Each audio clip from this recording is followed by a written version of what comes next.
오늘 한국 경제에 대한 아주 심각한 경고를 좀 살펴보려고 합니다. 바로 이 어마어마한 부채 문제에 대한 이야기인데요. 자, 오늘 우리가 살펴볼 내용은 이렇습니다. 먼저 빚이 얼마나 심각한지 그 규모부터 보고요. 왜 돈을 풀어도 경기가 살아나지 않는지, 그리고 시장에선 어떤 빨간불이 켜졌는지 짚어볼 겁니다. 또 이게 부동산 시장엔 어떤 영향을 미치는지, 그래서 결국 우리 지갑은 어떻게 지켜야 하는지 이 순서대로 한번 가보겠습니다. 자, 그럼 첫 번째 주제, 빚더미에 앉은 나라. 이 모든 이야기의 시작은 정말 상상하기도 힘든 숫자 하나에서 출발합니다. 네, 바로 6,300조 원입니다. 이게 우리나라 정부, 가계, 그리고 기업이 진 빚을 전부 합친 금액이에요. 와, 정말 0이 몇 개인지 세개도 힘들 정도죠? 감이 잘 안 오실 겁니다. 이게 얼마나 큰 돈이냐면요. 이걸 우리나라 모든 국민 수로 나눠보면 지금 막 태어난 아기부터 어르신까지 한 사람당 빚이 무려 1억 2천만 원이라는 계산이 나옵니다. 정말 엄청나죠? 그럼 이 빚은 대체 누가 다진 걸까요? 그래프를 보시면 국가부채도 물론 있지만 진짜 문제는 바로 기업과 가계부채입니다. 이 둘을 합친 게 전체 빚의 대부분을 차지하고 있어요. 이게 바로 우리 경제가 지금 굉장히 불안정한 상태에 놓여 있다는 걸 보여주는 거죠. 자, 그럼 두 번째, 재정부양체계의 역설입니다. 보통 경제가 어려우면 정부가 돈을 풀잖아요? 그런데 이상하게도 그 돈이 제대로 돌지 않고 있다는 겁니다. 왜 이런 일이 벌어지는 걸까요? 여길 보시면 정말 기가 막힌 상황이 보입니다. 정부가 지원금을 줘서 가계소득은 3.5%나 늘었어요. 그런데 사람들이 돈을 쓴 건 고작 0.7% 증가에 그쳤습니다. 돈은 벌었는데 쓰질 않은 거예요. 원자료는 이 상황을 이렇게 꼬집습니다. 사람들은 자기 돈 대신 쿠폰을 썼고 자기 돈은 저축했다. 이게 무슨 말이냐면 사람들이 앞으로 경제가 더 어려워질 거라고 느끼고 있다는 거죠. 그러니까 지원금으로는 꼭 필요한 것만 사고 자기 월급은 고스란히 통장에 넣어둔 겁니다. 이러니 돈이 돌 리가 없죠. 그런데 문제는 여기서 그치지 않습니다. 정부는 경기가 살아나지 않으니까 또 돈을 풀려고 해요. 그 돈은 어디서 나올까요? 네, 또 빚을 내는 겁니다. 국채를 더 찍어내는 거죠.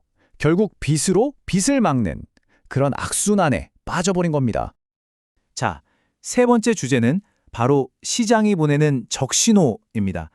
경제 전문가들은 이런 상황에서 시장에 나타나는 몇 가지 지표들을 절대 그냥 넘겨선 안 된다고 경고합니다. 그 경고 신호가 뭐냐면 크게 두 가지입니다. 첫째는 원화 가치가 계속 떨어지는 거, 즉 환율이 오르는 거죠. 이러면 수입 물가가 비싸지고 외국인 투자자들도 빠져나갈 수 있거든요. 그리고 두 번째가 더 중요한데 바로 국채 금리가 오르고 있다는 겁니다. 국채 금리가 뭐냐면요. 쉽게 말해 정부가 돈 빌릴 때 내는 이자라고 보시면 됩니다. 정부가 빚이 너무 많아서 자꾸 돈을 빌려달라고 하면 사람들이 불안하잖아요. 이 정부가 돈을 제대로 갚을 수 있을까 싶으니까 더 높은 이자를 줘야만 돈을 빌려주겠죠. 금리가 높아진다는 건 그만큼 정부에 대한 신뢰가 떨어지고 있다는 신호일 수 있습니다. 지금 상황이 딱 그렇습니다. 우리나라 중앙은행이 정한 기준금리는 2.5%인데 시장에서 거래되는 10년 만기 국채금리는 3.3%까지 올라갔어요. 기준금리보다 시장금리가 훨씬 높다는 건 시장이 정부에 돈 빌려주는 거 생각보다 위험한데 이자 더 줘! 라고 외치고 있는 거나 마찬가지입니다. 자, 그럼 네 번째, 이게 왜 무서운 부동산 도미노로 이어질 수 있는지 보겠습니다. 국채금리가 오르는 게 그냥 정부 빚 문제로 끝나는 게 아니거든요. 이게 곧바로 우리 삶과 직결된 부동산 시장에 엄청난 충격을 줄 수 있습니다. 왜냐하면 우리가 집 살 때 받는 주택담보대출이나 기업들이 건물을 지을 때 받는 대출금리가 바로 이 국채금리를 따라서 움직이기 때문입니다. 국채금리가 오르니 대출금리도 덩달아 오르는 거죠. 실제로 원자료에선 이미 주담대 금리가 6%를 넘어섰다고 지적하고 있습니다. 자, 그럼 최악의 시나리오가 어떻게 그려지는지 한번 보시죠. 먼저 정부 빚 때문에 국채금리가 오릅니다.